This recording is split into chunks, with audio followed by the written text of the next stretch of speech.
Thanks for tuning in to the Old Dirty Basement. On this week's episode, we're covering the Godmother, Griselda Blanco. Ooh, Blanco. Godmother. Would that be Dea Madre? Close. We're coming all the way from like Medellín, Colombia to Miami, Florida. Sí. With El Madrina.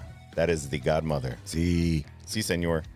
Yeah, this is a very cool story. You might be familiar with the show on Netflix currently, so we're tapping into that. Cool one, so we hope you enjoy it. Speaking of which, if you are, leave that 5-star rating on Spotify, on Apple. You can leave us a written review and sit back, relax, and enjoy the Godmother, Griselda Blanco.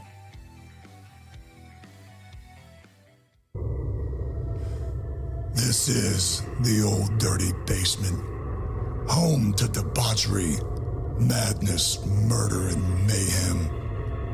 A terror-filled train ride deep into the depths of the devil's den. With a little bit of humor, History. And copious consciousness. I'm your announcer, Shallow Throat. Your hosts are Dave, Matt, and Zap. I love you, Matthew McConaughey. All right, all right, all right. hey, this is Dave, Matt. And Zap. And welcome to the Old Dirty Basement. where every week we cover a true crime. Murder. Or compelling story. So sit back. Relax. And comprehend. Hola, bendejos. Welcome to the Old Dirty Basement. I am Matt. With me always is Dave and Zap. Good afternoon, gentlemen. What's going on? Hello, Bendejos. Yeah. Yes, bendejos. Hello, gringos. Yeah, see. Learn some Spanish today, I guess. Colombian Spanish. Mm-hmm. Yeah. That's drugas. So look, there, and I'll say it because I've used terms like Mexican, which is a dialect of Spanish. Colombian, they have their own dialect. I get that it's all Spanish. I just like to say it with specificity. Yeah, they're all different. Like Cuban, Colombian, there's like Spain Spanish, there's Mexican Spanish, there's Spanglish. Sure. There's all different kinds Dude, of there's stuff. hell, in America, you've got, let's just say English. And I'm not talking the Queen's English. I'm talking American English. But then you have how Bostonians might sound. You Or have the South. the Deep South. Yeah. Right. I mean, it's all- Louisiana, it's all, those people speak. I don't know what the hell Yep. they're talking about. Derelicts of dialect. Yeah. Ooh. You know- It's a good band name. Look at No, that. but you know what that is? That was an alliteration is what that was. No, but it's an album. Oh, Derelict's a dialect. Yeah, It's a rap album, isn't it? Third bass. Third Yes. bass. Yeah, yeah. Hey, real quick, guys, before we get into this, I just want to it's give. never real quick. It's going to be quick. I Okay. promise. Quick shout outs. And this is what matters most when we're doing this. We're doing this for the listeners, people that dig our show. I just wanted to list a couple people that always reach out to me, let us know we're doing a good job and they're enjoying it. Shout That's out awesome. to my buddy Jason, the old mechanic. He's working now over in, I think it's in Mechanicsburg area. He's always listening, sending me good feedback. Sean, the snowman, my boy Roger, RJ, Brady, Brian, of course, our boy Officer Vince, always.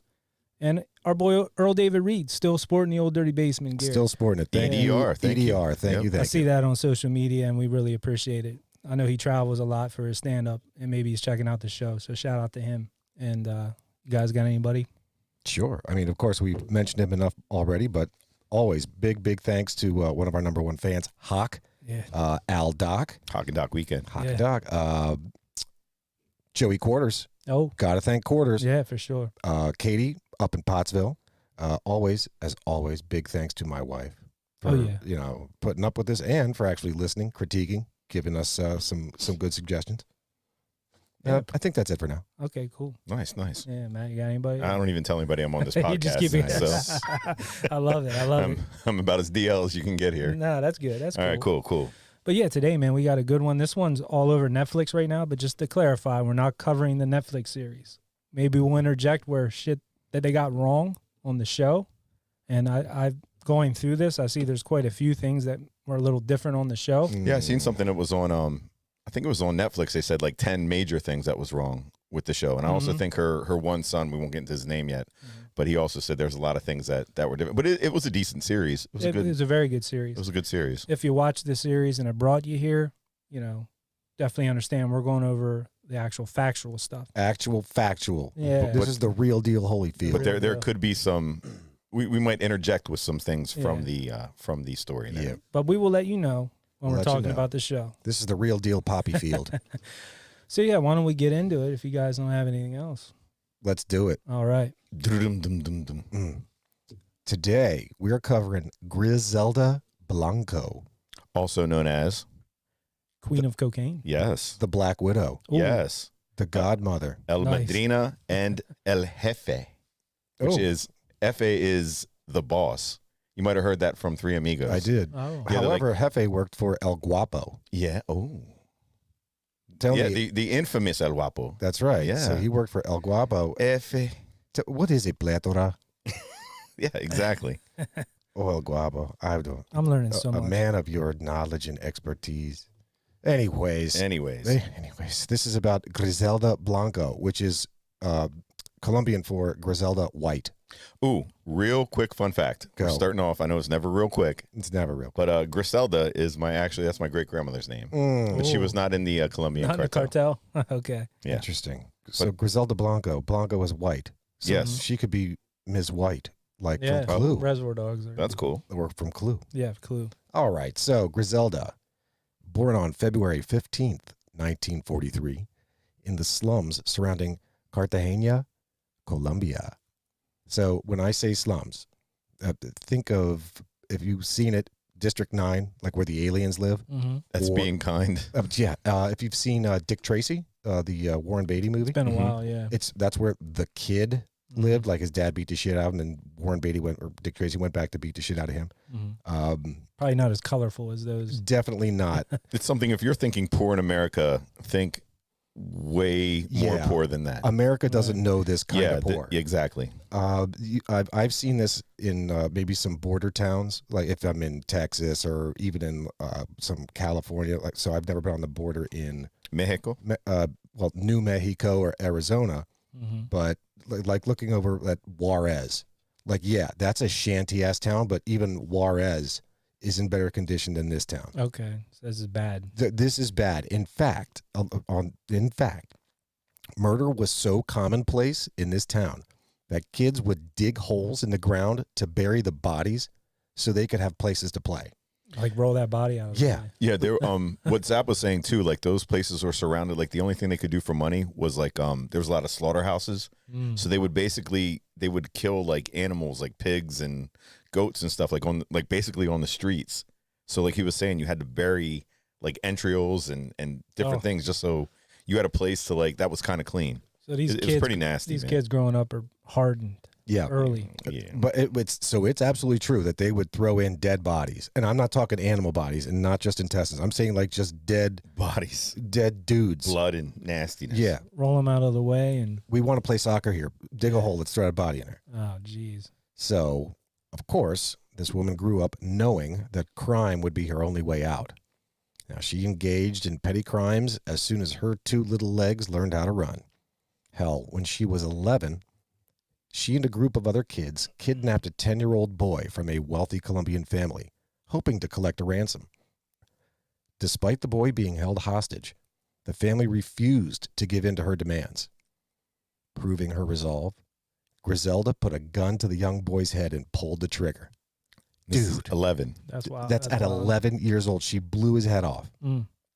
This boy became the first in a long list of her victims. Hell, by the time she was 12, she was pickpocketing and prostituting herself for cash in Medellín. So I have a friend that that I know from work. His name's Fernando. His family's from Colombia. He visited there in '92, and his uncle was a president of a bank in Colombia. Now they weren't in Medellín. They were a couple hours away. He said, Bonko. but for instance, like the town that they were in. Now his uncle lived in like a nicer section, and he said driving up to his house, there were armed guards like at the gates of all these houses. Like it was so. What, mean, you of the drug lords, or Well, some Or of them just were some drug people that lords. had some, money? Some people just probably had money for protection. Now his uncle, his cousin, got kidnapped as a teenager Dang. for ransom, and they had to pay. They paid the money to basically get him back. Yeah. And this same cousin, he was telling me, was on the national team, the soccer team, Yeah.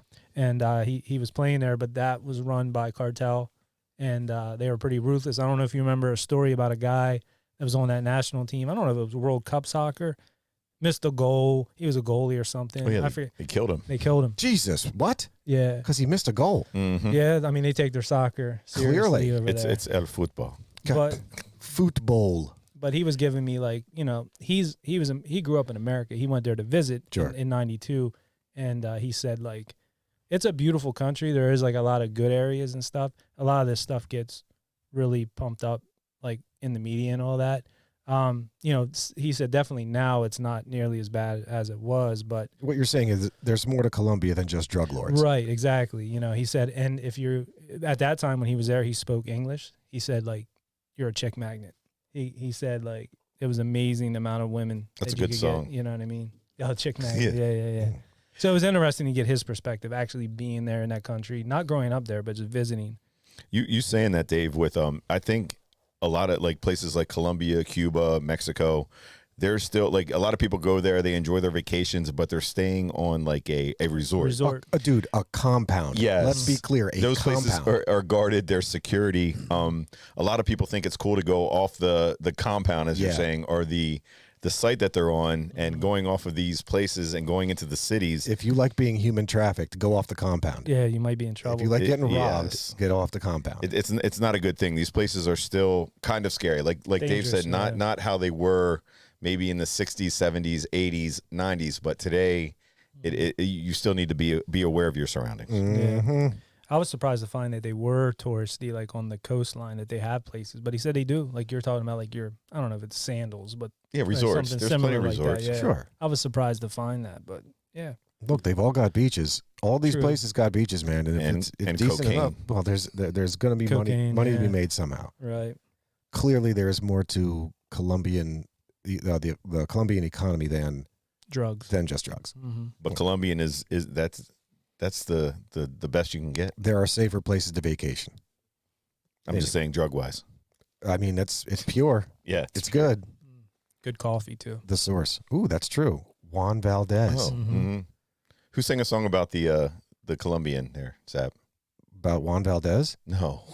The Colombian? Oh, the Cuervo Gold.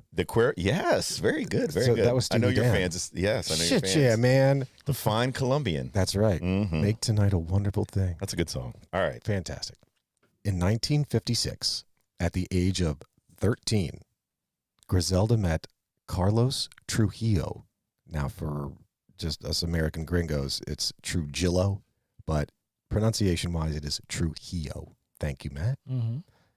Carlos was a sex client of hers, a known fraudster and document forger, that would be for immigration papers, and a human trafficker for exporting illegal immigrants into the United States. Griselda and Carlos married in 1960 when she was just 17. When does Kip Winger stop? When does Kip Winger stop? It does not. It He's does not international, stop. man. Dude, 17 is our magic number. I'm telling you. It is. God bless you, Kip Winger. What would Kip Winger do? We should all get Old Dirty Basement jerseys with the number 17. 17 on the back. I think that's great. It comes up almost every goddamn podcast. It does. All right, so she was 17. The two went on to have 3 children, 3 little niños, all boys, Osvaldo, Dixon, and Uber. Now, would that be Uber? Uber. Okay. Osvaldo, Dixon, and Uber. Alas, the fire between Griselda and Carlos faded. And they divorced in 1969. Not but a year or two later, Griselda had her ex-husband killed over what some claim to have been a bad business dispute. That's El Dos for her killing spree. That is number dos, which is Colombian for 2. Yes. Not long after the untimely death of Carlos, Griselda met another pillar of the local community, Alberto Bravo.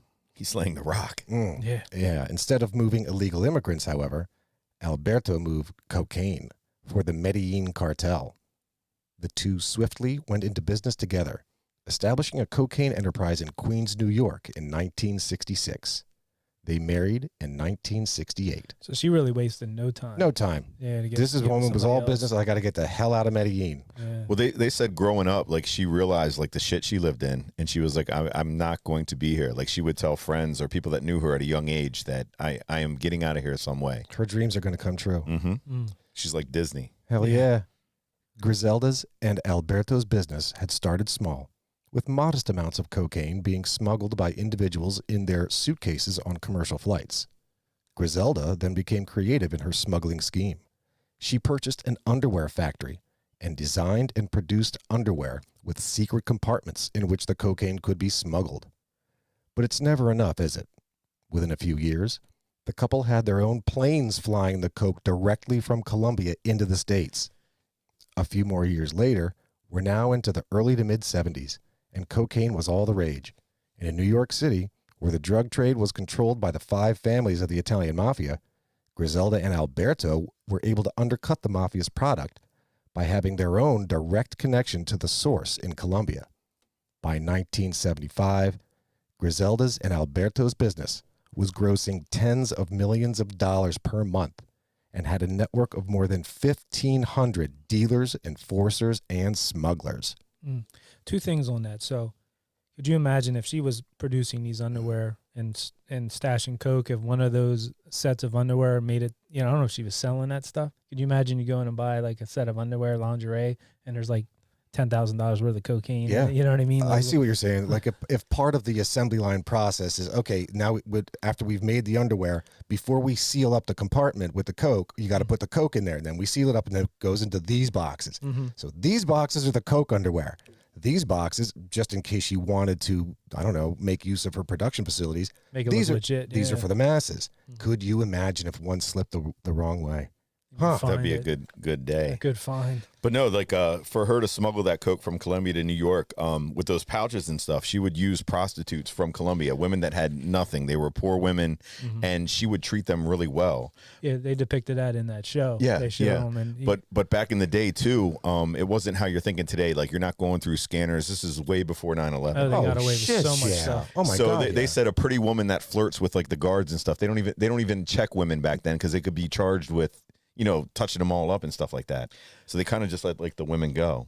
So it's pretty smart. The other thing I wanted to touch on is that I'm surprised that the mob. Now I know the mob, they don't like dealing in drugs, like the old heads that were in the mob at the time. But I know obviously they were, like some of the younger guys were slinging drugs. Yeah, once the old heads started dying off, The younger guys, Gottis and them loved it. guys. Yeah, they loved it. But I'm surprised that with the mob's power, that people selling drugs from Colombia were able to come in and even have a little bit of market there. But go back to The Godfather. Remember the Italian, the mafia didn't deal with drugs. They said leave that shit alone. Well, that's what I was saying. Yeah, they didn't like any of that. So maybe they couldn't retaliate because they're trying to keep it undercover. I don't know. I just wonder. I'm surprised in New York, which is like that's where the mob probably. So let's think about. Well, people have money. You can pay off the mob. Well, there's that. True. But let's also remember that we just mentioned it. So by this time, this is the mid-'70s. So I'm going to hit 2 points. One, on the mob topic. The old heads, yeah. 50s and 60s, they wanted nothing to do with it. And if they did, they would only sell it in the slums. They would only, whatever. By the time these guys are dying off, right around this time, you get the Gottis of the world entering, or anyone in those families, the sons or whatever, that want to get bigger and expand. Point number 2. This little family of her, this little cartel of her own, or her extension of the Medellín cartel, had 1,500 employees. Yeah. 1,500. That includes enforcers, not just dealers. This is enforcers. These are the people that, look, if you go after the dealers, you're going to get shot by the Colombians. So they were probably just as strong, you're saying? Yeah, I mean, it was basically a mafia war between the Italian families and the Colombians. I guess that's true. I'm picturing it as just the two of them. You know what I'm saying? Right, Going against right, the right. mob, and I guess there's a lot more to it. You know what I mean? I don't know too if this is true or not. I read it on the internet on an article, and they said that she pioneered the smuggling of drugs in the bodies of dead infants. What? They were saying, she used dead children. Yeah. Yeah. Why would you? Wait. Why? A way to get drugs into the. No. How would you? What would be the purpose of transporting dead infants? I don't know Science, stem cells. Maybe bury. I don't know. Sending them across like families that were there, sending their kids to the Americas to get buried, or they had family over here. Right. You would put, you would use the guy that did like the fake autopsies or whatever. No. The guy that passports, did the fake passports and stuff like that. They would use the fake ones to say that they had family over here, Send a and they would baby send over. bodies over with bags in their bodies. So basically, like these babies, dead infants or whatever. I just don't get it. Well, they like he's saying, I didn't even read that part, but that makes more sense. Yeah. Say a baby dies in Colombia, Sure. and they're like, all right, well, we're just gonna say he has family. In Yeah, the they don't US, have family, and they wanted to bury him in the United States. And I say see. there's a family waiting there to bury him. That makes more sense. It turned out Number to be one- very easy. Like they Yeah. could take bodies and say, "Oh, the family in you know Florida wants to bury them at the family plot or at the Right. cemetery by the house." Right. The Right. drive, I get it. Uh-huh. The drive wasn't truly the desire to send the kid to be buried there. Quite the contrary. There were dead bodies all over the goddamn place. They were Sure, just they happening pick all it the up. time. Yeah. Right. So they just say, send "Hey, it. look, man, go get me a couple of dead bodies. I want to fill them with cocaine because I need to, or because, well, one, because I need to send it, but I'm going to use that age-old excuse now. Oh man, he had familia over in America. Please let him be buried with his family." Mhm. Now I Right. get it. That's fascinating. Yeah, that's why. And I don't know if that's 100% true or not. You can't. But believe there's everything so you many read stories, on like the you said. internet. There's so much stuff you hear. Yeah. What blew my mind is the money that she's making in the 70s. Yeah, Yeah. dude. And you're talking a kilo back then. I looked into this. It was $50,000 to $60,000 for a kilo at that time. Is that right? For a kilo. I don't know what a kilo of cocaine is. Or I've never how seen much one. Is that, Zab? A kilo is, well, it's 1,000 grams. So it is a kilogram. So how many pounds in a kilogram? Yeah, you're the math guy. Yeah. I don't deal with the metric system. I'm a goddamn American. I have to ask Roger. Anyway, That's Roger. $50,000 to $60,000 for a kilo. These guys making $10 million a week, a month, whatever. Just that kind of money in the 70s. Can you imagine? Oh, I can't imagine. Man, that's even before Biden's economy. Right. Yeah, That's back when, you get hamburger. It's funny you mentioned Biden. He pops into this I story. was going to say, I'm sure he was still in office back then. You can get a hamburger, fries, Coke, whatever back then, probably like $1. Yep. You know what I mean? Do you mean like Coke? Like Yeah. it was that big back then at the Yeah. McDonald's. Like, can I get a hamburger, fries, and a Coke? Coke? Yeah, right. Liquid or powder, sir? Yeah, that's funny. Well, if you stick around long enough in the drug business, you're bound to get discovered. In April 1975, a joint NYPD and DEA investigation named Operation Banshee resulted in the indictment of Griselda and more than 30 of her subordinates on federal drug conspiracy charges. This was the biggest cocaine case in history at the time. Griselda was a step ahead of the authorities, of course. By the time the indictment had been issued, she and her 3 sons had made their way to Colombia to lay low for a while and for her to catch up with Alberto on some unfinished business. Now understand that Alberto had made it a regular habit of spending most of his time at their production plant in Colombia. And let's just say that distance didn't make the heart grow fonder. In Griselda's case, it made her grow more and more distrusting of her husband. Griselda's own extravagant lifestyle fueled her suspicions that Alberto was stealing money from their operation. Simply, if he was spending as lavishly as she was, he must be stealing, no? Indeed, the couple's relationship was so fractured that when she arrived in Colombia, both she and Alberto were accompanied by their own bodyguards when they met at a nightclub in Bogota. The meeting was tense. Not long into it, a shootout commenced. Alberto managed to land an Uzi blast to Griselda's stomach, wounding her. But Griselda was clearly a better shot, as she managed to kill Alberto with a shot to the head. In addition to Alberto, 6 bodyguards were killed in the melee. Griselda had now, officially, cemented herself as the head of her drug empire. So that's one thing in the show that they depicted totally different. That interaction with the Is that right? Mm-hmm. Yeah. So in that, as this show starts on Netflix, it starts with her living in Colombia at this time, and living an extravagant lifestyle, and they have I guess they make it sound like he made her sleep with his brother to pay off like a drug debt. Okay. And she gets so pissed at him, she just can't deal with it. She goes and shoots him at a club. But there's no like bodyguards around. And did you watch the show? Yeah. Yeah. Yeah, that's horseshit. Yeah. So I can tell you that nobody is making Griselda do anything she doesn't want to do, right. let alone sleep with her husband's brother. Right. Who thinks this shit up? I know Hollywood does. You're making $10 million a week, man. Yeah, you yeah. ain't got to do that shit. I have a feeling they want to make it amazingly, for whatever reason. I'm thinking that maybe they wanted to make Griselda look like a victim, or maybe like a good person. Maybe. Well, that's a lot of shows do that. Like they don't really they try to get you into the character right away, or something like, oh, I feel bad for That's her. fake news. Yeah. I you know what? I don't want to even watch this Netflix thing. So, and to be clear, everyone, I have not seen this series. Already, I don't want to watch it. Yeah, it's good. I think it's good. I think after reading and going through all this, you'll pick out all the inconsistencies. Sure. But it's entertainment. There are a lot of things that they did, true to what we're going to hear here, but here in this story. But, I mean, that part right there stood out to me right away when I was like, well, that didn't happen that way. Yeah. I was also thinking like they were trying to do like two bases. They were trying to do something in Miami and something in Colombia still. But they said like Alberto, with all that kind of money, him living there, they're like jet setting back and forth. Sure. Yeah, he like had his ladies, and Griselda heard some rumors about that. For sure. She was not happy. For sure. And as we go on, like we're going to find that was actually commonplace in all of her relationships. She had no problem messing around, and she understood that, it's just the business. Like these are people that, I mean, let's be, again, just a gentle reminder. This woman grew up in the slums of Colombia. And she was a prostitute. She's going to do, and was a prostitute. She's going to do anything and everything she needs or wants to do to get up, to move on, to move up to that next level, to get one over. But yeah, saying the next level too, like she was in a shootout with like bodyguards. True. And like there's Uzi blasts going everywhere. This With is like her something. husband. But this is something that like Her husband was the target. That's the best part. you couldn't even imagine. And then she had enough, I guess, cojones, but she's a woman, to go, and I think this is how like the lore, power? the legend started growing on this woman. Girl power. Yeah, to be shot in the stomach and still to go up to her husband, Right.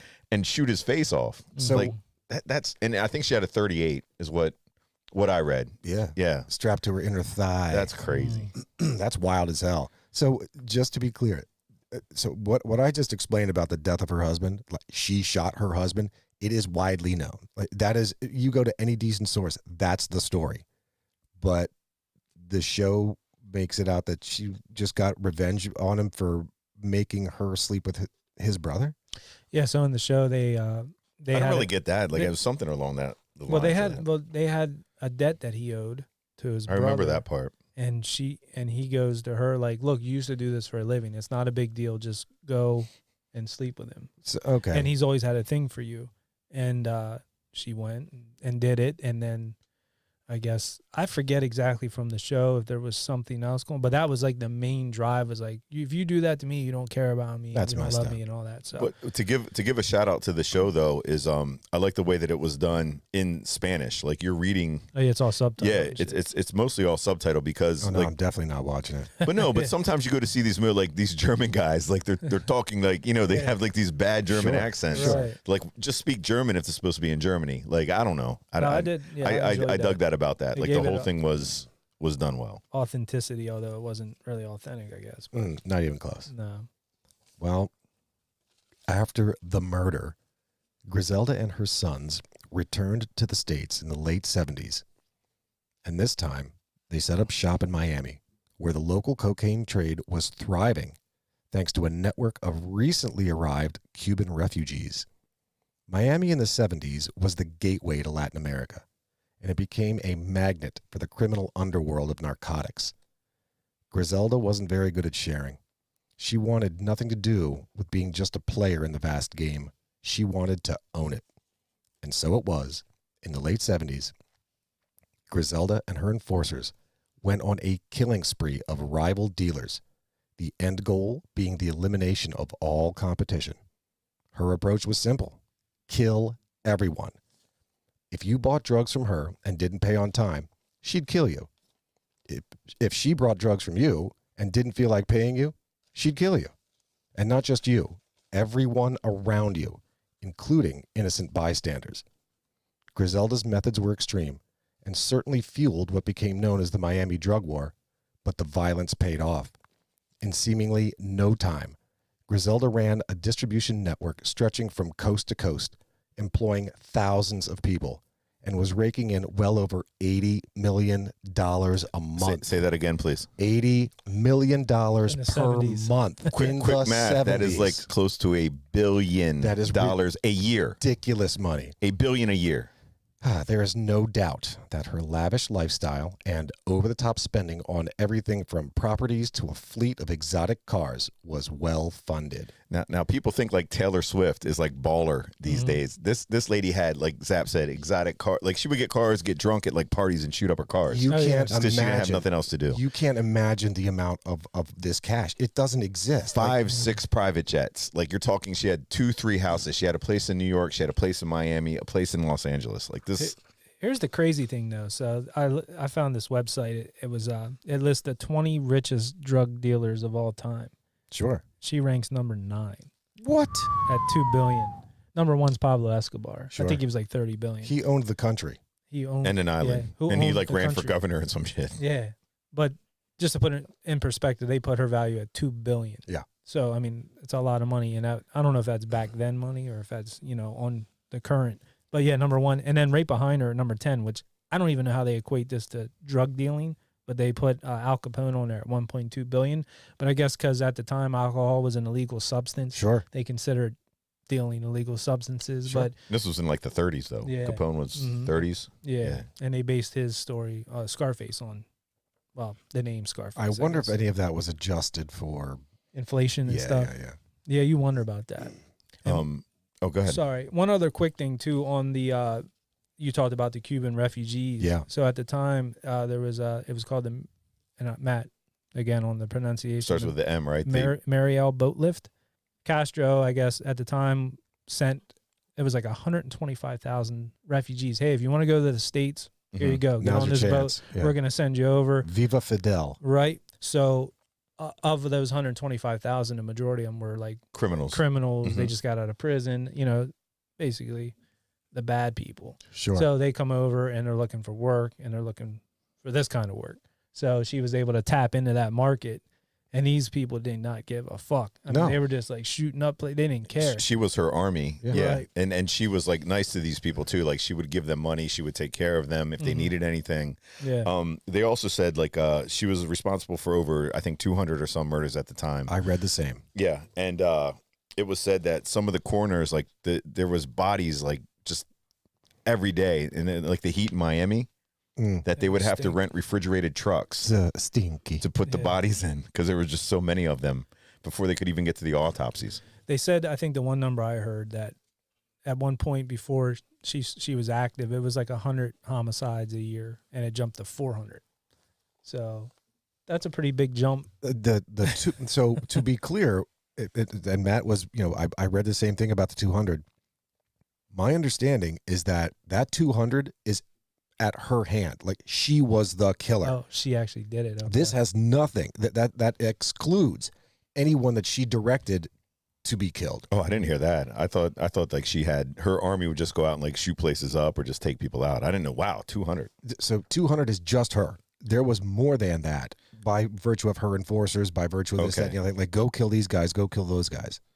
Because I knew in the 70s, this is where she was kind of what was the one movie with who's the Scarface? No, the black actor. He was Samuel L. Jackson. No, he was dealing drugs back and forth from Vietnam.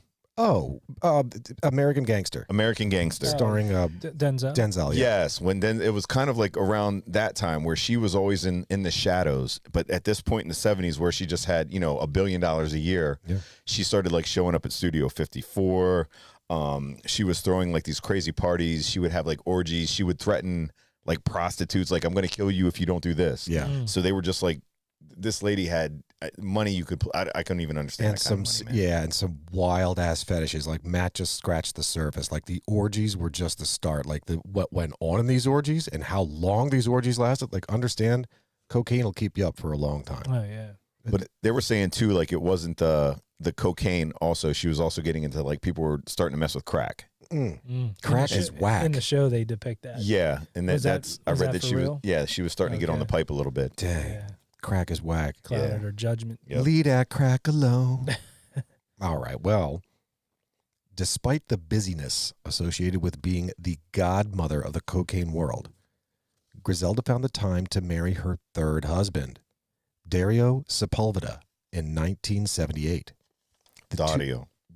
For fuck's sake. Dario. Dario. So like Mario with a D. Exactly. Fine. Dario Sepulveda in 1978. What did I say, Dario? Dario. Okay, Dario. No, it's Dario. All Like right. Mario. Dario like Mario. Mhm.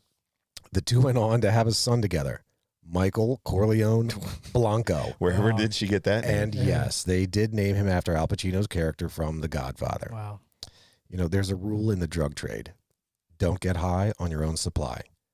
Griselda must have missed that day in drug school, as her increased drug use fueled both her bloodlust for eliminating her competitors and her overall paranoia. Within only a few years, Griselda's and Dario's relationship began to suffer due to her ongoing drug use and both of them frequently engaging in extramarital affairs. In fact, there was an instance where Griselda found Dario in a compromising position with a number of hookers. Griselda herself shot 8 of them. Dario knew that the drug business was no place he'd wanted his son to be. Desperate to start anew, he begged Griselda to cash out, leave everything behind, and start a new life where no one would know who they are. Griselda refused, all but laughing at the idea of deserting the empire she'd created. In 1983, Dario left Griselda and returned to Colombia, taking Michael with him. It didn't take long for Griselda to exact her revenge. One day, while on his way to the home of his mother, where he and Michael were temporarily living, Dario was executed. His son, Michael, witnessed his own father shot to death by 2 hitmen disguised as police who intercepted their car. Wow, that's pretty brutal there. But She they don't depict mess that. around, man. She does not mess around. They depict that in the show as well. When he tries to get the son, he's like, I don't want him to grow up in this and this, and Yeah, he didn't need that. they talked about, and I'm sure at that time, it's like, when's enough money enough? Like, you can walk away from this, and you don't need to live this life anymore. Shit, yeah. You've got enough. But I think she was just so, I guess, money and power hungry that you can't stop. I don't know how people can't, like, I wouldn't be able to live like that, looking over your shoulder all the time and all that. If you could get money and just get out and be done. Well, remember, I think they had it in the show with her first husband. His name, Carlos Trujillo. Carlos. This is where she just started building up her empire just a little bit. And I guess some of the main cartels from Colombia, remember, they came over and said, hey, we want you out. We don't want like a woman running. Mm-hmm. They didn't really respect her at all. Right. So I remember they offered her like $15-20 million To walk. To stop. Yeah. Huh. And this was in like the 70s, $15 million in the 70s. That's good money. And even her associate was like, take it. Like, Yeah, he was she had- pissed at her. yeah, Like, he was- You can just get away. He was like her accountant type dude. Right, yeah. He's right. like, look, Her zap. yeah. Well, you know, her conciliarity. Right. Yeah. And he was like, look, this is 15 million. We can go to Colombia. We can go to Cuba. We can go anywhere we want in the world and live like kings. Mm-hmm. Let's just do it. This is $15 million in the 70s. Right. 15 million cash in the cash. Yeah, man. You don't have to go back to somewhere to get. It's not in a bank or anything. It's like your cash. Yep.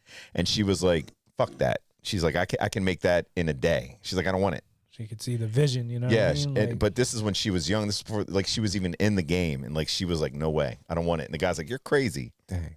You so crazy? Yeah, pretty much. You're muy loco. But I couldn't imagine.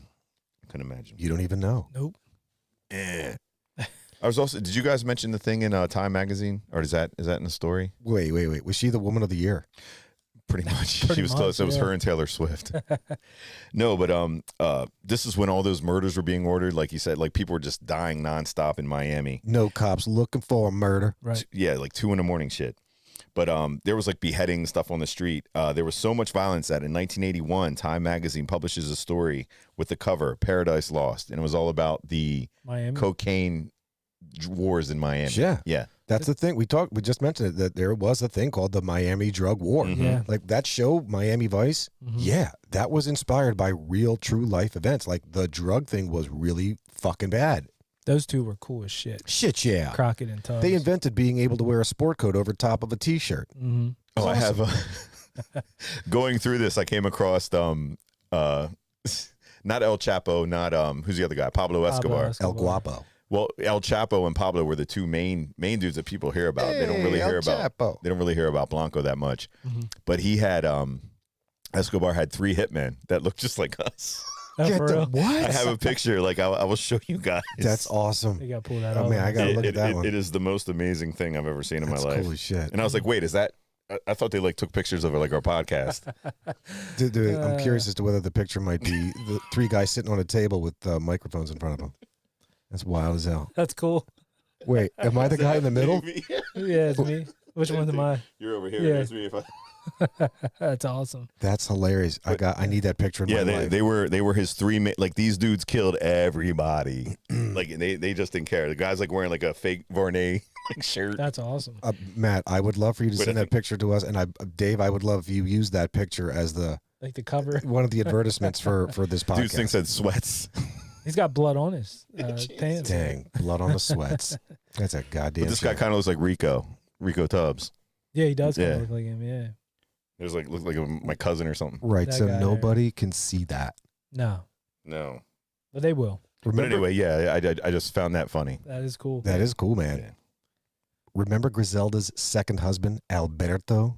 I'm losing track. Yeah, she Yeah, I got know, man. around. Well, She was like Tupac.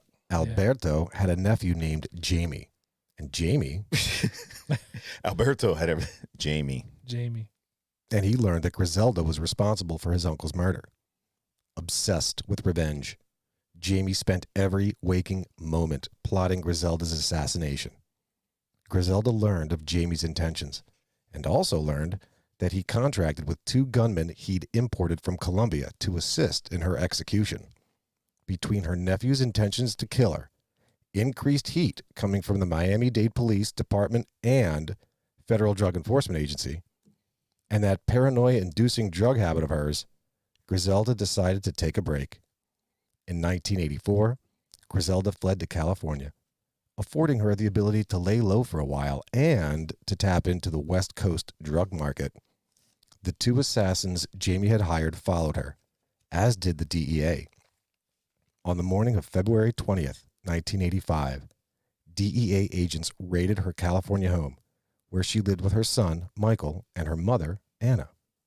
Upon being taken into custody, she was held without bail. The indictment included conspiring to manufacture, import, and distribute cocaine, and after a swift trial in federal court, she was found guilty and sentenced to 15 years. Mm. They created actually it was your boy Reagan, and God bless you, Ronald Yeah, Reagan. it You're was a called- saint. that Centac. Yeah. It was they developed it for like the war on drugs because shit was just out of hand, and That was like local police, DEA agents. they all kind of worked together. AF. What is the other one? Alcohol, tobacco, firearm. Mhm. Yeah. ATF, yeah. And they were obviously investigating, but they had like in the show they depicted this way that they had somebody on the inside that was kind of feeding them information like, hey, so and so's meeting with Centac, so they would know like when one of the associates was meeting, like, all right, we got to take them out before they get too much information. So they had a rat in the thing. Yeah, that was Right. her travel agent, Maria Gutierrez. that girl in there, Mhm. yeah, but What? Yeah, there was that was the lady that was sending all the prostitutes back and forth. Maria Gutierrez was the one that Griselda came to. They started putting heat on this Gutierrez girl. They started coming to her house, and they messed up with something with their house. Yeah, like, on one of the stash houses, there was like they found 30 to $50 million in cocaine. Dang. But inside the stash house, they found that the house was registered to Maria Gutierrez. So when it came to her, she's like, I don't know anything about this freaking house. Like, what are you talking about? They're like, well, your name's on it. Yeah. And then she's like, oh shit. And she started giving, Oh, she wow. just starts talking. Oh, So my. that pressure from Centac plus other, cartels, were really weighing on her at the time. She was definitely, at least in the show, they depicted that way. Again, like it's never enough. You can only get so goddamn big. Right. I don't know, man. That's just. Well, that's what, bananas. yeah, her everyday life. I think it was running like her planes, like boats, whatever they were doing, whatever they could, from like the drugs going the main part in Miami to New York to Chicago, Chicago to LA. And this was going on every day, like just to get that kind of cocaine to the market. It's an entire economy. Yeah. It is an entire economy, and it's crazy. A whole sub economy of the existing economy. It's nuts. I can't wrap my head around it. Oh, well, the train never stops. Just because she was in prison didn't mean that Griselda's days as one of the biggest drug kingpins were over. Business carried on while Griselda was in prison. Her enemies hit her when they could, even killing her son, Osvaldo, in 1992. But the Godmother kept up with her role. While in prison, Griselda was introduced to a young man, not a prisoner, named Charles Cosby. True story.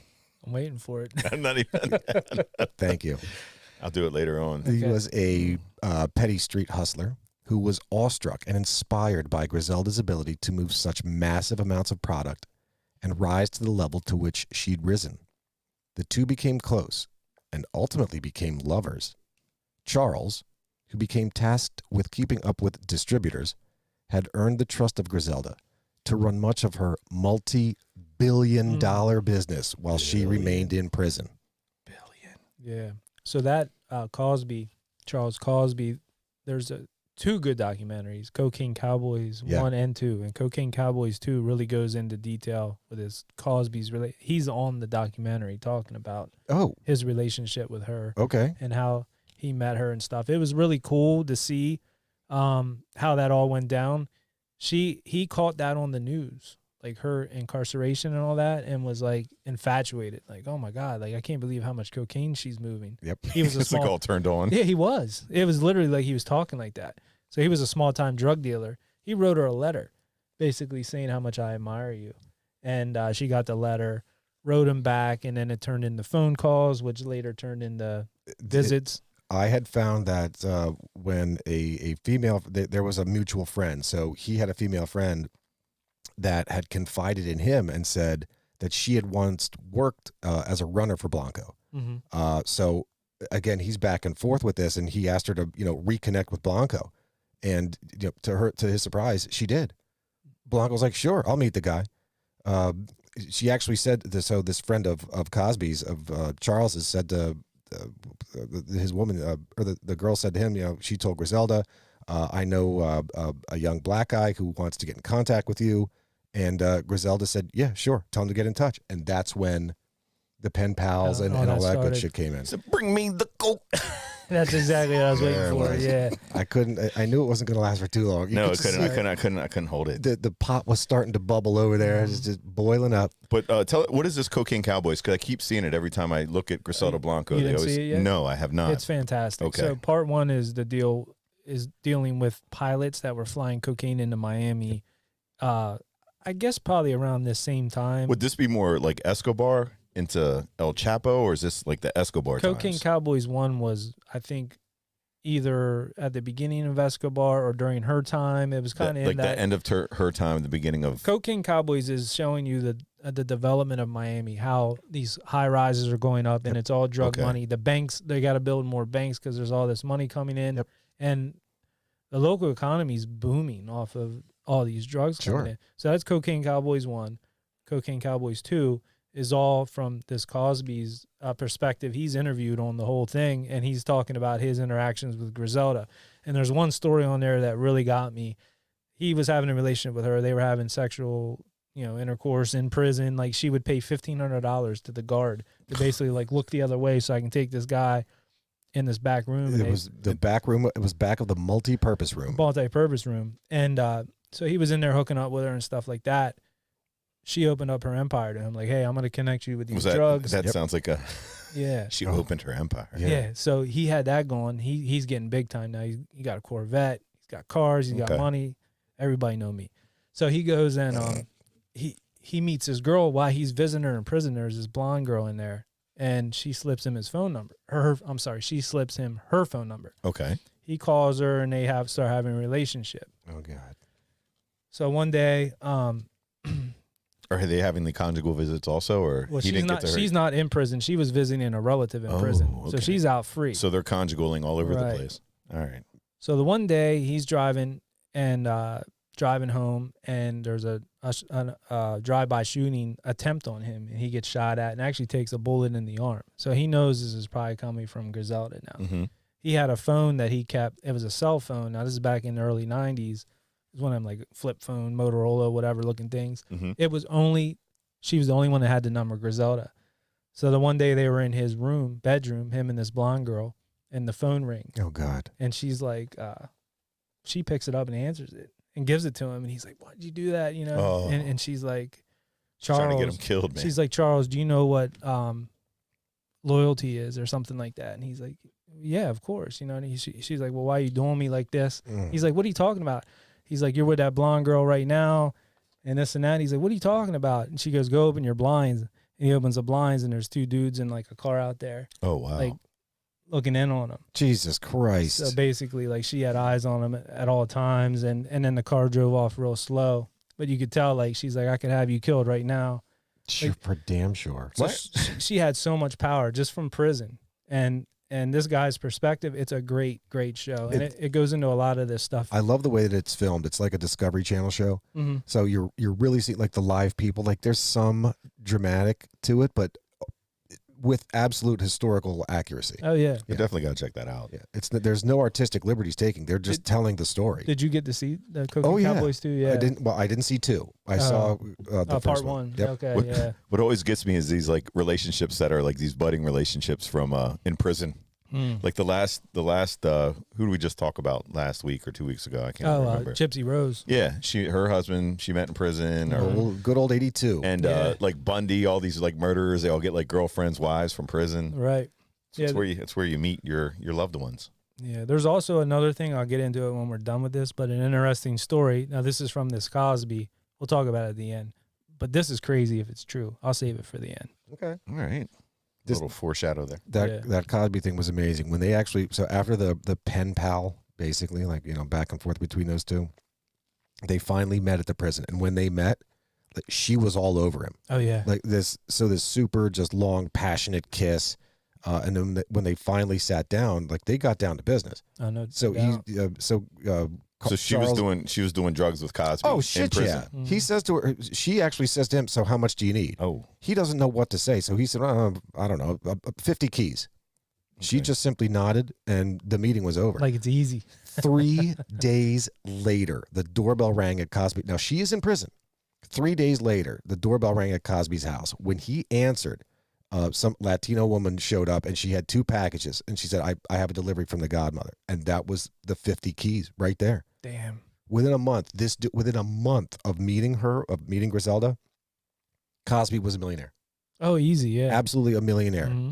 And again, he certainly paid he would do the $1,500 for the, you know, for the slappy while he was there. Yeah. And dude, all this guy had to do, you know, when you say he was allowed into her empire, all he had to do was fly around the country and meet with distributors. That's all he had to do. Yeah, they had like ports and stuff like here, Carolina, New York. what a great job. Every time he shook somebody's hand, he made $1 million.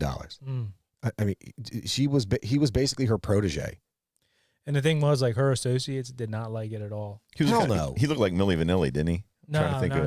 He In his early days, no, he did have a Jerry curl thing going on in his early days. No, but he, like, I'm looking at him now. Milli Vanilli. No, not No, Milli today I Vanilli. seen it, like, yeah, he was like sitting, he wears like the cool sunglasses. Yeah, he looks like he made money. He had like the long, but it was straight hair. It was kind of a cool look. He had like a tracksuit on when he was younger. He was only 18, 19, I think, when he was hooking up with her. Yeah. Okay. And then now he's being interviewed in Cocaine Cowboys too. He's like probably 40s. You know what I mean? And he looks like Master P a little bit. That's Is he still alive? Yeah. A matter of fact, in this Griselda documentary, Yeah. he refused to be like, he said, "Do not put anything about me in this." Yes, he was. Yeah, Because he they were wasn't. saying- He wasn't mentioned You're saying in the Netflix, in John? the Netflix one. That's yeah. what people were saying. I don't know if that's true or not, but he's not mentioned at all in the Griselda series on Netflix. I mean, they ended it. Well, yeah, they left a lot. They left Yeah. the later part of her. They left her jail time pretty much out of it Mm-hmm. in the Netflix one. Mm-hmm. Yeah. Well, meanwhile, the feds knew there was more to Griselda's criminal history than just shifting drugs. I mean, just how big is this drug cartel? And were the stories of her involvement in seemingly countless murders true? It didn't take much for the DEA to turn Griselda's most trusted enforcer, Jorge Rivi Ayala. At the time, he was facing life in prison for the murders of 3 people, all of whose executions were ordered by Griselda. Not long after, Charles Cosby was shaken down by the feds too. But just as swiftly as the feds built their case, it all came crashing down. After giving his deposition, Charles alleged he'd had sex with one of the secretaries from the state attorney general's office. And to add fuel to that fire, The same secretary actually engaged in an extended phone sex affair with Rivi. With the prosecution's 2 prime witnesses now discredited, the case against Blanco collapsed. When all was said and done, Griselda pled guilty to 3 counts of second-degree murder and was sentenced to 20 years, which was to run concurrently with what remained of her 15-year sentence. Yeah, that Ayala, or Jorge, Rivi or whatever. Rivi. Yeah. He's Damn it, Matt. I wish you would have corrected me. That's okay. What did I say wrong? No, you didn't say anything wrong. I did. I called him Rivi. Oh. It's Rivi. Rivi. Okay. Anyway. Either way. But he's on Jorge. that. He's on that. You said Jorge, right? Jorge. That's my dad's name. That's the name of my landscaper. Yeah. Names are spelled the same. Damn, look at you. Are you selling coke? Jesus. Yeah, right. No. He's on that documentary too, Cocaine Cowboys too, from prison. Interviewing him, yeah, which is cool to hear his perspective and stuff on stuff.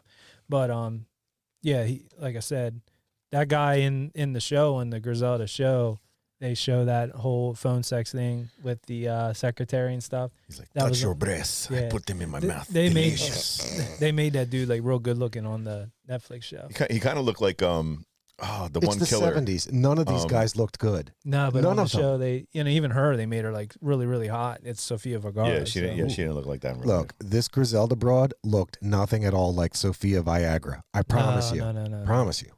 But the Rivi was they had him. He actually went in to turn her in. Remember, they caught him. It's like he's going to do life, and he actually worked the way around because he pretty much became her confidant towards the end there. Mm-hmm. Well, Rivi was her most trusted enforcer. Like he was her muscle. Like if she needed a button pushed, he was the guy. He was the guy. Yeah, and he like became so close to her towards the end. He was the one that was actually still sticking around, where everybody was like kind of just getting out of there. Dang. Yeah, because they knew they were going to get busted. Did Cosby jet too? Well, he Gonna go. Pudding pop. well, like you said, or is that coming up? Yeah, I don't know. Like he got the DEA basically came in and arrested him or took him into custody. Oh yeah, so the shakedown already happened. Mm-hmm. Okay. So yeah, but again, I had mentioned, so just as their case was building, it had it had fallen apart. In fact, so Rivi had done that thing with whatever.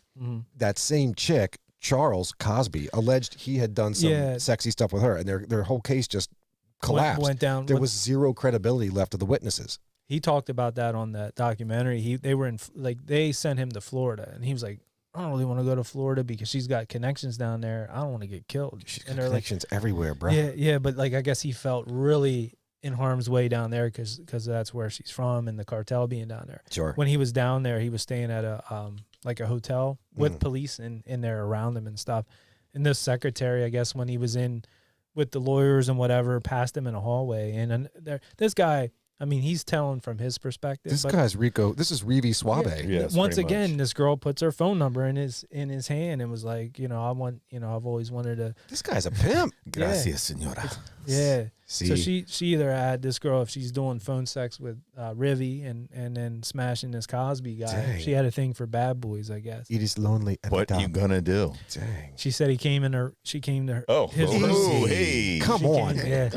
She came into his room with like a trench coat or like a coat on, took it off, and had like crotchless panties on, or like. I didn't even know they made those in the 70s, early 80s. But he depicted. He was telling it, and they were doing like a cartoon version.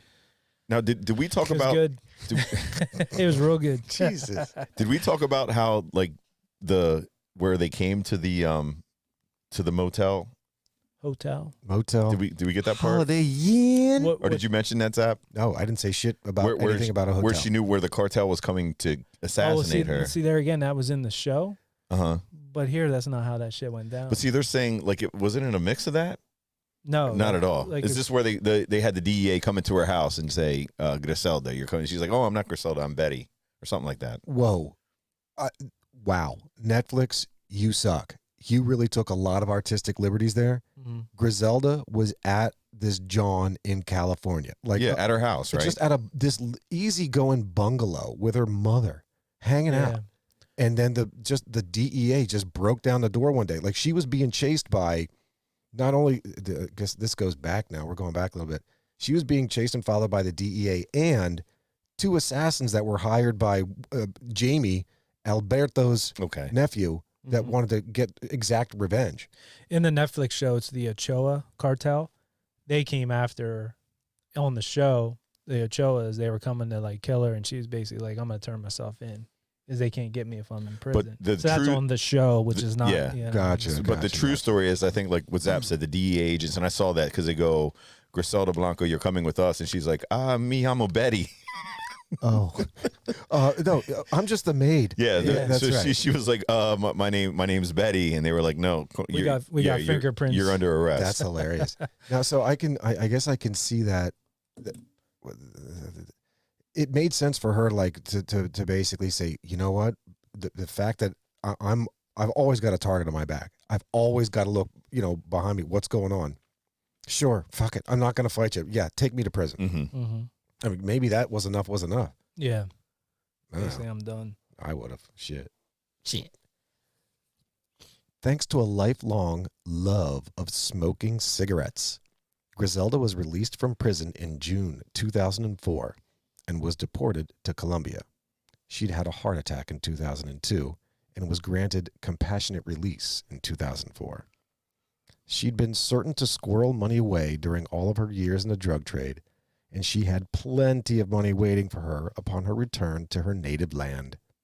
Life was good for Griselda, now out of the drug trade, and she was now in her golden years and enjoying a life of leisure.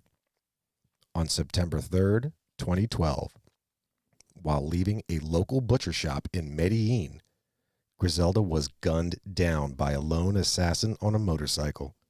She was 69 years old. Yeah, so they said her pregnant daughter-in-law was with her. I did read that. Yeah, when she was there at the I didn't butcher include shop. that because I wasn't sure whose wife it was. Like, was it Michael's or was it one of her other three Other sons? Yeah. Well, the other three sons, they were all gunned down and killed too. Yeah. They were all. Well, there's varying reports on yeah. all that. Yeah. Well, maybe they're not, so they would disappear. Who knows? I did or a they little took bit some of money the and run. Well, zappy slappy deep dive on that one. Well, they said the daughter-in-law, when she got shot and was laying on the ground dying, that the daughter-in-law placed a Bible on her chest. She was laying there like having her last breath. Yep. They also said that Griselda was the one that made up. It's ironic that the motorcycle assassination was her idea. Heard Yeah. that. Yeah. She basically came up with that. Yes. When she was running it and pushing buttons, tell, hey, go kill this guy, go kill this guy, and here's the easiest way to do it. Just ride by on a motorcycle and shoot the dude. Again, in the early 70s, there was no, like today, you couldn't get away with that stuff. They'd see you right away. But back then, there was no cameras everywhere. They just, Truth. That was a quick way to do it and go. Hell yeah. Well, the whole thing with the motorcycle, they said in Colombia especially, there was a lot of traffic and gridlock. On a motorcycle, you couldn't get stuck in traffic. That's you could go correct. up on the sidewalk and Yep, get you're around. going. There were times where these guys would do it in a car and then get stuck there.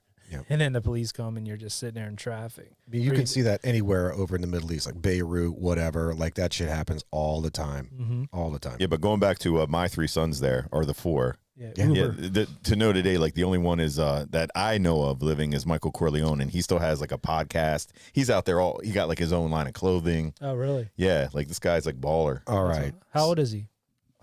Michael? 48, 50. He's somewhere younger like than that. us for sure. Oh, he's younger than us. Late 40s, early 50s. I don't About know. our age, yeah. All right. So I did some digging on the kids. And here's what I got. So if you see anywhere or you hear or read anywhere that Griselda didn't want her kids in the business, that's a fucking lie. She wanted to build an empire, a family, like a mafioso. She wanted a family business, something to pass this on. Her kids were in this from the gate, all of them, and they thrived. They all did well. Eventually, Griselda's first three sons were apprehended by the police. Each of them was given a 10-year sentence and ended up in federal prison in, of all places, Lewisburg, Pennsylvania. There, they came into contact with a drug trafficker named Raphael. Matt, how do you pronounce Rayful? Let me see it. Rayful? Rayful? Yeah. Raffle? Okay, Raffle. They came in. Raffle ticket. Raffle ticket. So there, they came into contact with a drug trafficker named Raphael Edmund III, or just Edmund, in 1990. Now, Edmund, who was arrested in 1989, had imported drugs from the Cali cartel. As soon as Griselda's boys came into contact with this dealer, They quickly formed an alliance and started making deals within the prison itself. Then around 1992, Dixon, Hubert, and Osvaldo were paroled and were deported to Colombia. But they stayed in contact with this Edmond dude and continued working with him while importing more than 1,000 kilos of cocaine. Now, back in Colombia, the Blanco brothers believed they could continue their mother's legacy, but unfortunately, they didn't have the means to do so. These boys were vulnerable and were without support. Osvaldo. While making a drug deal in Colombia, Osvaldo was killed in 1992 in a Colombian nightclub within a few months of his release from federal prison. It was said that he was gunned down by a commando of 4 men in the center of Medellín. Hubert. In an interview, Edmond, that guy that they'd met in prison, confirmed that he continued dealing with Hubert and Dixon after Osvaldo's death. No evidence exists confirming the exact date, time, and cause of Hubert's death. It is assumed that he died during a drug deal gone bad before his mother's death. And now the third one of the OG boys, Dixon. Now, again, prison, deported to Colombia. He left Colombia after Osvaldo's death and most likely hid himself somewhere in the United States. Despite hiding from everyone else, Griselda always knew his whereabouts, but never, ever, ever publicly shared any information about it. At the time of Griselda's shootout/death on September 3rd, 2012, Dixon was still alive and, at this point, living in Colombia. This was confirmed by Miami filmmaker Billy Corbin. From Cocaine Cowboys, the first one. There you go. Years later. I thought he was from Smashing Pumpkins. Yeah, close, close. Yeah. Oh, okay. Almost. You guys confuse me sometimes. Years later, Griselda's youngest son, Michael Corleone, stated during an interview that all of his brothers were dead. Now, this implies that Dixon died somewhere between September 3rd, 2012, and the date of Michael's interview. So that's the boys. That I heard the Medellín cartel. They took the 3 boys out. Shit, yeah. Maybe. And the only one still alive is Corleone because everybody's dead and old now. They are in jail. They for damn sure got the 2. But you're saying Dixon was still running around. I still think that Dixon was running around. For all I know, Dixon is chilling with Elvis and Jim Morrison. I think Dixon was the craziest of the 3 boys. But what I wanted to get to about now, this is in this Cocaine Cowboys too, and this is from Charles Cosby, and he gave this in a Maxim interview as well in the magazine. So according to him, while she was in prison and she was getting antsy, like, I need to get out, I need leverage here. Yep. Okay. The JFK hostage situation. Yep. So she had a plot to kidnap JFK Jr. And she actually sent 4 associates there, 2 posing as a couple, to basically kidnap Kennedy, take him back to Colombia for basically ransom. I'll give you your son back if you get me out of prison. We'll give you Kennedy back. And they said, one of the FBI agents said, if that would have happened, they would have gave Griselda, let her out basically to release Kennedy, but they would have turned over every stone to find her and basically arrest her after that went down. Yeah. But they were very close to actually the two that were posing as a couple were out, and Kennedy's apartment was in New York City. They were like out front kind of hanging around. He went out to walk his dog. The dog went over to sniff the girl's at her feet or whatever. Yeah. They were about to nab him, but there was a patrol car there. Yep. Oh. So they decided, well, it's not. And then I guess I don't know if it got called off then after that or what happened. I heard she got the bullet high on cocaine and turned magical. Yeah. But supposedly Kennedy, they told him after this all went down, and he wasn't really. He wasn't phased. No, I didn't. He was getting high off of shit, man. Yeah. That's when it was called off, like immediately. Like those guys saw that squad car right there just chilling, and they figured, oh, holy shit. I mean, I guess it makes sense. This is the son of a now dead president, and he's a pretty popular guy. Oh, for sure. He's probably going to have cops or security or whatever looking out for him, and that's when they scrambled. It was off. It was absolutely off. Well, also during a phone conversation between Cosby and Griselda, they're all recorded, so they were talking about. This was coming up in their conversation. I don't know if it was in code. Like prison recordings or like on... Yeah, prison recordings. Yep. And I don't know if it was in code, but they got enough that the prison people alerted the FBI, like, hey, you might want to look into this. Yep. I think this is about to happen, and maybe that was part, the reason too. Yeah, anyone in prison, what you're talking on those public phones there are all recorded. Yeah, it was just bad. a heads up. Yeah. During that whole exchange, I'm glad you actually mentioned that. During that whole exchange, now, Cosby will say he had no idea. I think he was actually playing dumb to get Griselda to actually say what she was. Say more. And What, more. this whole thing was simply, it started with, she pulled this little slip of paper out of her bra, and she gave it to Cosby. She was stuffing her bra again. And there was basically 7 characters on it. It was JFK, 5M, and Y, which was JFK, 5 million, New York. Cosby says to her, what's that mean? She says, Dixon, just give it to Dixon. He'll know. And Cosby just kept, I think, he kept, trying to get more and more information out of her when it was, all she wanted to do was give my son this piece of paper for Christ's sake. Mm-hmm. Nope, he got it out of her, and she had said, yeah, no, look, I'm going to move against Kennedy, the president's son. Well, he had said on this Cocaine Cowboys too that, like, that when that was a possibility, like, he was like, out to like American royalty. He's like, I felt so, like, he was petrified to do that. Now that's what's crazy to me is, like, he's selling drugs.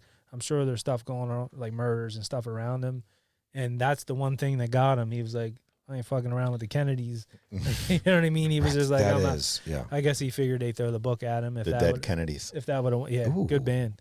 Holidays in Cambodia, is that song? Yeah. Holiday in Colombia. Holiday in Colombia. Holiday in Cuba. Yeah. But Viva Fidel. Mm-hmm. What else you guys got? Anything we missed on here that? No, I just thought the money that this woman made, honestly, I didn't, it took me a while to figure, like, how, I was like, wow, she's making close to $8 billion. Yeah, I can't wrap my head around that. Yeah. That's Bezos money. That's not even, that's more than Bezos money. That is, nowadays, it's crazy. Yeah. I don't know, it just, it was a fun story. As you would say, Zap, loco en la cabeza. Loco en la cabeza. So I know Zap had mentioned the $80 million a month. $80 million a month. And they were saying it was 300. Like 950 million a year. 3 tons of cocaine annually. Damn. And they had estimated her to have 600 people on her payroll at one time. She made Scarface look like a punk. Yeah. It just seemed like, which I think even, you said even a number higher than that maybe at one point. Yeah, at one point she had, you got to think, like, there's a trickle-down effect. So if she has, let's just use your number, 600. Well, okay, that's this many enforcers and maybe this many, I don't know, distributors. Mm-hmm. Well, then from there, they're going to go to dealers, and the dealers are going to have their enforcers and stuff like that. So I'm giving numbers, or I had given numbers that tried to encapsulate the whole ball. That or maybe trickle down. Like she's so after that 80 directly million, paying. she's getting about 30 off the top there. There's no taxes. I couldn't even begin to think. Well, like you said, no, because what you guys are saying is true. You got your guys, those guys got their guys, those guys got their guys, until you get Tony out there on 3rd and McClay selling the drugs. Yeah, but everybody's getting a little piece of the pie. But the big part that's coming to her, like, she's probably, I don't know what to say she's making, but out of like the 80 million for that month, she's probably getting like 25, 30 out of that. Yeah, roughly maybe. I don't know. I don't know the drug trade. How that couldn't works, begin. There's no way. I couldn't even begin to think. One interesting thing I heard on that Cocaine Cowboys too. So there were a lot of one guy in particular that was an associate of Cosby, and I'm sure this is something amongst most drug dealers. They don't want to know too much because he always felt like, because then if they get you on the stand, that, and the more you know, like, say he would have got busted, and if these people above you know that the operation in and out, they feel like you're a threat now. Sure. So these guys were very much trying to, like, stay in the dark on a lot of stuff and not know the business inside and out. Like, the less you know, the better, almost. But and if you don't know, now you know. Exactly. Nothing like the commercials we grew up with as kids. Remember, like, the more you know. The more, then the star. Yeah. The more you know. And knowing is half the battle. Yeah, that was G.I. Joe. Hey guys, can you wrap it up? Oh, spot on. We that late already? Wow. You're really talking about the story here. Time flies when you're having fun. It does. Yeah, this was a good story. Like I said, I think it was a good one to cover, especially the timing of it with this show out right now. I think it was #1 on Netflix. And, Numero uno. Yeah, it is hot. It's más caliente right now. Yeah. If you guys want to check it out. Yeah, and I did some searches on podcast on this, and nothing really recent. Now that the Griselda show came out, there's a couple that are covering the Griselda show in particular. Dumb. On Netflix. That fake news. Yeah, but that is just amazing, like how much a show gets wrong. You know, we ran into that with Dahmer. Sure did. There was some stuff. Sure on there, did. But if you Google her or check her out on YouTube, there's tons of different stories and stuff that pop up. All like different, and other people have a ton of different stories. Like what Zap said about the kids, I didn't even know all about that. Yeah. I thought they were done right as soon as they got out of jail. Yep. But yeah, no, definitely a good one. I'm glad we did that. We'll be back next week with a vintage cinema review. Got a couple cool movies we were looking at, so we'll definitely keep you updated on that. yeah, please keep me updated. Yeah, right. I don't know anything. We'll try to find something that's on Max. Right? Ooh. You don't even have to pay Okay. for it.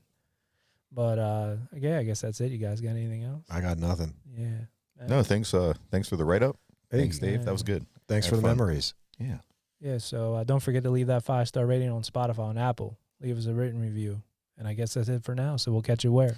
On the flip side. If we don't see you sooner, we'll see you later. Peace. Thanks for hanging out in the old dirty basement. If you dig our theme music like we do, check out the Tsunami Experiment. Find them on Facebook. Their music is available streaming on Spotify and Apple, and where great music is available. You can find us at Old Dirty Basement on Facebook and Instagram, and at Old Dirty Basement Podcast on TikTok. Peace. We Audi 5000.